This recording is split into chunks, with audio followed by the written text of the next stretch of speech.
Teacher. Can I help you? Can I help you? May I help you?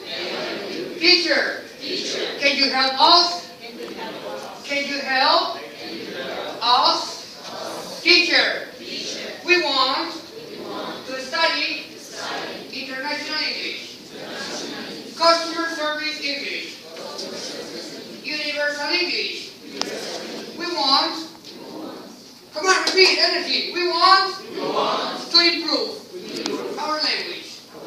We want to express in English. We want to pass the university exam. Yes. Yes or no? Yes or no? Yes, we can. Okay, I'm going to talk to you in Spanish, okay? Spanish and English. First of all, thank you very much. Primero que todo, muchas gracias. My name is Charles Ransom, Carlos Vieto. Probably I know some of you, algunos de ustedes ya los conocíamos. Mi nombre es Carlos Vieto, como les decía. Yo fui la persona, el coordinador de inglés de Cajamac. Monté el programa en Cajamac en 2010. Llegué a Colombia en 2008.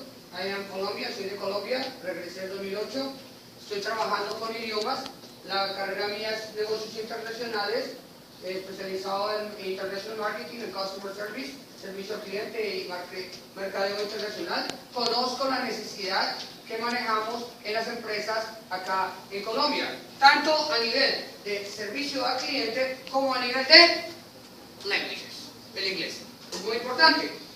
Nosotros teníamos acá, como una introducción, les muestro inicialmente unos cruceros que estaban llegando constantemente al puerto de Santa Marta.